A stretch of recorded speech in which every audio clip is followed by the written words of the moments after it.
खुलुमबाय बड'लेण्ड साबटिटआव बयखौबो बरायबाय। नोंथांमोननि थाखाय गोनांथार रादाब लानानै फैदों। अन्नानै भिडिअखौ जोबजासिम नायलां। गिबि रादाबाव दङ दुलाराय बाथौ गौथुमनि खुंगा 13 बोसोरारि जथुमानि गौमा आर'जआव बाहागो लाफैनायाव सनितपुर जिल्ला धेकियाजुलि हालामनि फैसना गामिनि बिमल ब्रह्म मुंनि सासे सुबुङा दुखुनांथावै जाब्रबथायाव जिउ गोमायो आरो गुबुन मोनसे जाब्रबथायाव हग्राजुलि हालामनि फानबारि गामिनि सा 20 सुबुंफोरा जखम जायो।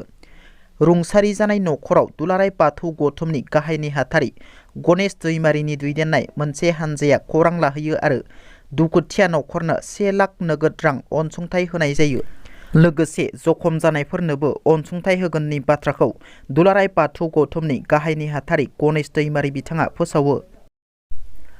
बर' हारिनि सासे बिग्रायारिखौ सोरबा सिनाय मोनै दुथांफोरा खास्रि बिस्रि बुथारना गालांदों। बाक्सा जिल्लानि बरमा हालामनि सिङाव थानाय बरिमाखा गामिनि बोहैथि एबा फ्रेदा बर'खौ सोरबा सिनाय मोनै दुथाङा खास्रि बिस्रि बुथारना गालांदों। बोहैथि बर' बिथाङा थांनाय 11 जानुवारियाव गोमादोंमोन आरो बिथांखौ 12 जानुवारियाव बुनगाव बर्मसारिनि तिहु दैमानि दालां सिङाव बिथांनि गोथै सहखौ गामिनि मानसिफ्रा नुयो आरो लोगो लोगो बरमा पुलिसनो खौरां हरनायाव बरमा पुलिसा बोखाङो। नाथाय बिथाङा सोर बेखौ रावबो सिनायाखैमोन। थांनाय 20 जानुवारियाव नखरनिफ्राय गोथै सहखौ नुना रोखा जाबाय गोथै सहआ बिथां बोहैथि बर'निनो होनना।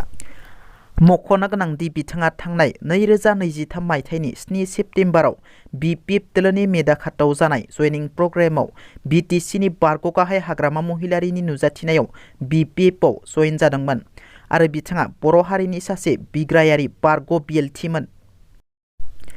चिरां जिल्लायाव मोनसे मुगैथाव जाथाया जालाङो। 14 बोसोर बैसोनि बर' हिन्जावसाखौ हानजायारि जिनाहारि खालामो 4 दुथांफोरा। चिरां जिल्लानि दांतल पुलिस थानानि सिङाव थानाय सासे 14 बोसोरनि बर' हिन्जावसाया न'आव सासे खुदियाखौ जोनोम होनायनि उनाव जाथाया सोराङाव फैयो।